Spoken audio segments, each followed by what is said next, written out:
এই যে মানুষটাকে দেখতে পাচ্ছ, কি সুন্দর হাতে হাতে কাজ করে দিচ্ছে। এখন ওকে বলাও লাগে না, সব কাজে আমাকে হেল্প করে। তো এখন নিজেকে মনে হয় ওর অর্ধাঙ্গিনী আমি। তো অর্ধাঙ্গিনীর থেকে বেশি মনে হয়, কিন্তু আমার কাজ সব কিছু ও আগেভাগে করে দেয়। এই তো কালও চুলো করবো মাটি পাচ্ছি না, ও আমাকে মাটি এনে দিয়েছে। তারপরে সেই মাটিটা 2-3 দিন পড়ে রয়েছে, আমার হাতই দেওয়া হচ্ছে না। অনেক রকম কাজ থাকে, তারপরে আবার আমার পায়ে ব্যথা, তার জন্য আমি ওটা করতে যাই না। তো কালকে কি করেছে, ও আমাকে মাটিটা ছিনে দিয়েছে, আমি গোবর এনে দিয়েছি, ও মাটি ছিনে দিয়েছে, তারপরে সেই চুলাটা তৈরি করেছি। যাই হোক, মোটামুটি দুইজনে মিলে তেলে করেছি বলে কাজটা হয়ে গেছে। তো আমাকে এখন দেখি সব কাজে হেল্প করে। কিন্তু আমার জীবনে এমন একদিন এসেছিলো যে ওর সঙ্গে আমি ভালো করে কথাও বলতে পারতাম না। তো বন্ধুরা, তোমাদের পুরোটাই বলি। আমার যখন বিয়ে হয়েছে তখন বিয়ের প্রথম মাস থেকেই ওকে আমি কাছে পেতাম না। ও বাইরে বাইরে থাকতো। কী করতো, মাসের 1 মাস পরে একদিন আসতো। এই ধরো সন্ধ্যার সময় এলো, আবার সকালে 8টার ভেতরও খেয়ে দিয়ে বেরিয়ে যেত। তো মাসে হয়তো একবার আসতো। সে মুহূর্তে আমি তখন প্রেগনেন্ট ছিলাম। তবু ওর সঙ্গে আমার কোনো ভালোভাবে সাক্ষাৎ হতো না। এই মাসের ভিতর সন্ধ্যায় একবার সন্ধ্যায় আসতো আর সকালে চলে যেত। তো এভাবেও আমার একটি বছর কেটে গেছে। ওর সঙ্গে ভালো করে আমার কোনো ভালো মন্দ কথাও হতো না। তো এভাবে আমি ওর একটি বছর সংসার করেছি, অনেক কষ্ট করেছি। তারপরে যখন ছেলে হলো, সেখান থেকে বাইরের থেকে চলে এলো, ওখানে থাকতো না। তো ওখান থেকে আসার পরে ও যখন ওই কাজটা ছিল না, তখন বাড়িতে থাকতো। এবার বাড়ি থেকে বাড়ির মোটামুটি টুকটাক কাজ করতো, অন্য কোনো কোথাও কাজ করতো। এভাবে সংসারটা চলতো। আর আমার শ্বশুরের অনেক জমি সম্পত্তি আছে। তো ওগুলো দেখাশুনো করতো আমার শ্বশুর। আর ও বাইরের কাজও করতো, কিন্তু ও আমাকে কখনো সাথ দিত না। আমার ক্রিম, পাউডার, আলতা, সোনো কিছুই এনে দিত না। মানে এমন পরিস্থিতি ছিল, সারাক্ষণ শুধু মা আর বাবার কথা শুনতো। আমি ওকে যদি বলতাম আমাকে দিয়ে একটা 5 টাকা দিয়ে একটা মিনি প্যাক এনে দাও তো ফেয়ার লাভলি, তো সেটাও ও আমাকে দিতে পারতো না। আর কেন দিতে পারতো না সেটাও বলছি আমি তোমাদেরকে। ও যত পয়সা কামাতো, ও যখন বাইরেই থাকতো, তখন ও প্রতি মাসে 10,000 টাকা করে বেতন পেত। কিন্তু সেই বেতনগুলো কী করতো, নিজের 2 বোন আছে, তাদেরকে বিয়ে দিয়েছে, ওই বোনেদের পিছনে খরচা করতো। আর ওই টাকাগুলো নিজের মা বাবার কাছে দিত, কিন্তু নিজের কাছে 1 টাকাও রাখতো না। তো ও 10,000 টাকা বেতনে কাজ করতো। সেটাই দেখে আমার বাবা ভেবেছিল যে ছেলেটা মোটামুটি বিজনেস করুক, যাই করুক, মোটামুটি ভালোই ইনকাম করে, বাবার জমি সম্পত্তি আছে, সেভাবেই আমাকে দেখে শুনে বিয়ে দিয়েছিল। কিন্তু 1টি বছর যেতে না যেতেই ও যখনই আমার ছেলেটা হয়েছে, তার 1 মাস পরেই ও কাজটা ছেড়ে দিয়ে বাইরে থাকা দিয়েছে। আর যবে থেকে থাকা দিয়েছি, তবে থেকে আমার জীবনে কাল নেমে এসেছে। তবে থেকে আমার প্রতি সবার একটা মানে খারাপ দৃষ্টি পড়ে গেছে। কেন পড়ে গেছে? আমার বর এখন কামাই করে না, আর শ্বশুর শাশুড়ির হাতের ভিতরে সংসার, ওনাদের ইচ্ছা মতোই সংসারটা চলতো। কিন্তু ও আবার বাড়িতে থাকার পরেও কাজে যেত, বাড়িতে বসে থাকতো না। তো যে টাকাগুলো ইনকাম করে আনতো, সবই আমার শ্বশুর নিয়ে নিত। তো ওর কাছে 5 টাকাও রাখতো না। তো মাঝে মাঝে দেখতাম ওর বাবার কাছ থেকে বলতো, বাবা আমাকে 10টা টাকা দাও। তখন হয়তো ওর বাবা ওর মা 10টা টাকা দিত, কিন্তু ও যত টাকা ইনকাম করতো সব ওর বাবা হিসাব করে নিত।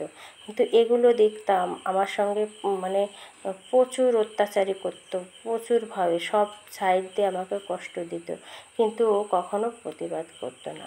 আজও সেরকমই আছে, কিন্তু আজও সেরকম থাকলেও ও কিছুটা মানে আমাকে এখন কিছুটা হেল্প করে। যা হোক, আমার কষ্ট কিছুটা বোঝে, সম্পূর্ণটাও সে বোঝার মতো পুরুষ নয় যে বুঝবে, কিছুটা বোঝে, তবুও মোটামুটি আমি ওকে নিয়েই সংসার করছি। কিন্তু আমার জীবনে যে কষ্ট, আমাকে যে কষ্টটা দিয়েছে ও, অন্য কোনো মেয়েকে দিলে না কবে পালিয়ে যেত। তো ওর থেকে ওর মা বাবা আমাকে বেশি কষ্ট দিয়েছে। তা এই কষ্ট আমি 5টি বছর সহ্য করেছি। ও যত ইনকাম করে আনতো সব মা বাবার হাতে দিত। আর কি জানো, ওকে 1 টাকা ওর কাছে রাখতে দিত না। ওর মা বাবা এতটা ওকে চাপে রাখতো যে ওর কাছে টাকা থাকলে আমাকে ওটা সেটা কিনে দেবে, হয়তো শ্বশুরবাড়ি যে পয়সা খরচা করবে, তার জন্য ওর বাবা মা ওইটাই করতো। আর ওর বাবা মার কথাই শুনতো। আর আমি যে ওর সঙ্গে ভালো করে কিছু একটা 5 মিনিট কথা বলবো, সেটাও আমাকে ও সময় দিত না। ও কী করতো, কাজে যেত, হয়তো রাত 8টার সময় এসছে, খাওয়া দাওয়া করে একটু পাড়ায় ঘুরতে গেছে, বাড়িতে এসে খেয়ে ব্যাস ঘুমিয়ে পড়েছে, আবার সকাল হলে কাজে চলে গেছে। কিন্তু ওর সঙ্গে আমি দুটো ভালো মন্দ দুটো কথা বলবো, আমার কিছু চাওয়া পাওয়ার কথা থাকে, কত কষ্টের কথা থাকে, কিন্তু আসলে না আমি ওকে কোনো দিন বলতে পারিনি।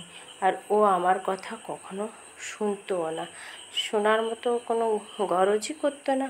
কিন্তু জীবনে কত যে কষ্ট করেছি বন্ধুরা, তোমাদের সামনে কাছে আমি সব কিছু শেয়ার করব, কিন্তু ছোট একটা ভিডিওতে সব কিছু বলা যাবে সম্ভব নয়। তো দেখো আজকে মানে এমন দিন গেছে, ওর বাবা মা খেয়েছে, ও খেয়েছে, তারপরে আমি খেয়েছি। এমন এমন দিন গেছে আমি রাগ করে রয়েছি, আমাকে কেউ ডাকেনি, আমাকে না ডেকে সবাই খেয়ে দিয়ে নিয়েছে।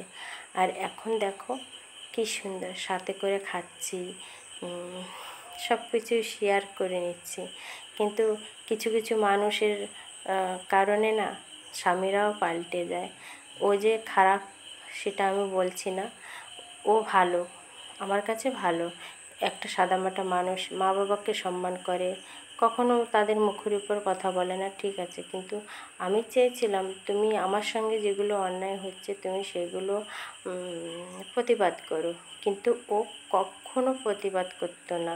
আর সেই সুযোগটা ওর মা বাবা ব্যবহার করতো। তা অনেক অত্যাচারিত হয়েছি আমি, হতে হতে আমি অনেক জ্বালা যন্ত্রণা সহ্য করে আমি শ্বশুরবাড়ি ত্যাগ করেছি। আমি তোমাদের সব বিস্তারিত আমি ছোট ছোট ভিডিও করে আমি তোমাদেরকে সব কিছু বলবো। তা বন্ধুরা তোমরা আমার সাথে থেকো। তো আজকে দেখো সাথে খাচ্ছি, আর এমন দিন গেছে সামান্য একটু সংসারে অশান্তি হলে আমাকে খেতে দেয়নি, আমি না খেয়ে শুয়ে আছি ঘরের ভিতর, 3 দিনও না খেয়ে আছি, কিন্তু কখনো কেউ আমাকে হাত ধরে ডাকেনি যে এসো কল্পনা তুমি কটা ভাত খেয়ে নাও, রাগ হয়েছে কি হয়েছে, আসলে এরকম কাউকেই পাইনি। আর আমার শ্বশুর শাশুড়ি আমাকে মোটেও চোখে দেখতো না। চোখে না দেখারও কারণ আছে, আমার বরটা যেহেতু মা বাবার কথা শোনে, মা বাবা যা বলবে সেটাই ঠিক। আর তারপরে আবার আমার মা বাবা আসলে আমাকে বিয়ের সময় কিছুই দিতে পারেনি, তার জন্য আমার বাবা মা গরিব, আমার মা বাবা তো প্রতিবাদ করতে আসবে না, মেয়েকে কেন জ্বালাচ্ছ, মেয়ের কিসের অভাব, সব কিছু দিয়েছি। আসলে আমার মা বাবা কিছুই দিতে পারেনি, তার জন্য ওনটা আমাকে সবসময় অত্যাচারিত করতো। আর সেই অত্যাচারিত আমি সবসময় মুখ বুজে সহ্য করেছি। সহ্য করতে করতে আমি 5টি বছর আমি শ্বশুরবাড়িতেই ছিলাম। এত কষ্ট দিয়েছে বন্ধুরা, কি বলবো তোমাদের, যদি আমি না বলি তোমরা আসলে বুঝতে পারবে না যে আমি কেন শ্বশুরবাড়ি ছেড়েছি। আমার দোষ না আমার শ্বশুর শাশুড়ির দোষ, আমি সবটাই তোমাদের বিস্তারিত বলবো। আজকে দেখো আমি নতুন করে সংসার পাতিয়েছি, আমার সংসারে মোটামুটি সংসারে যেগুলো লাগে টুকটাক সেগুলো তো আমাকে তৈরি করতে হবে। তো আমি এগুলো তৈরি করেছি আমার শ্বশুরবাড়ির সম্পত্তি দিয়ে নয়, না আমার বাবার বাড়ির সম্পত্তি দিয়ে। আমি আর ও দুজনেই লোকের কাজ করেছি, কাজ করে করে এই ছোট্ট একটা বাড়ি তৈরি করেছি। আসলে আমাদের জমি জমা কিছুই নেই, দিন আনি দিন খাই। তো এভাবে আমাদের সংসারটা চলছে। এখন ভাবছি ছেলেকে কী করে মানুষ করব।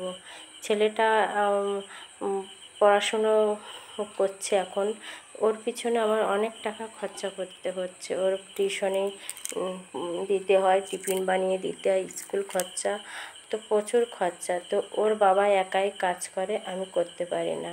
যেহেতু দেখো আমি এখন যখন বাইরে কাজ করতাম তখন আমি লাইটের সামনে কাজ করতে করতে আমার চোখের জ্যোতিটা একটু খারাপ হয়ে গেছে, এখন চশমাটা আমাকে লাগাতে হয়।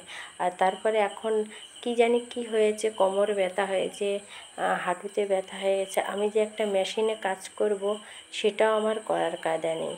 হেম আমার আশেপাশের লোকে অনেকেই ব্লাউজ হেম করে, কিন্তু আমি সেটাও করতে পারি না। অনেক সময় ইমার্জেন্সি কাজ থাকে, রাত নাই দিন নাই সবসময় করতে হবে। আর তারপরে কি জানো, হেম করতে গেলে হয়তো আমি কিছুদিন করেছিলাম, হেম করতে গেলে হয়তো সারাদিন 10 টাকা ইনকাম করতে পারবো। সেই 10 টাকা ইনকাম করতে যেয়ে না আমি সংসারের কাজ করতে পারি না, হয়তো সময় মতো ছেলেকে ভাত দিতে পারি না, ওর বাবাকে ভাত দিতে পারি না। তা নিয়ে অনেক রাগারাগি হয় সংসারে। তো ও কাজটা আমি এখন ছেড়ে দিয়েছি। তো ভাবছি তাহলে বাড়ি থেকে আর কী কাজ করব, মোটামুটি এই কাজটা করি, টুকটাক ভিডিও করি। যাই হোক বন্ধুরা, তোমাদের সাপোর্টে যদি আমি আগে বাড়তে পারি। আমার নিজস্ব কোনো ইচ্ছা নেই, কিন্তু এখন আমার ইচ্ছাটা আমার ছেলেটা যাতে আমি মানুষ করতে পারি। একা স্বামীর কামাইতে আমার ভীষণ সংসারে টানাটানি খরচা। আর আমাদের শ্বশুরবাড়ি থেকে আমাকে কিছুই দেয়নি, এখনও দেয়নি। ওর বাবা কিছুই বলে না, যে বাবা মার সম্পত্তি তারা যতদিন পারে খাক, দেবে, মন চাইলে দেবে, নিজেরা কষ্ট করে খেতে হবে, কি করব। তখন আমি এখন বুঝে গেছি যে ও যখন নিজের মা বাবাকে কিছু বলে না, তাহলে আমি কেন বলবো। তার জন্য আমি আর কিছুই বলি না।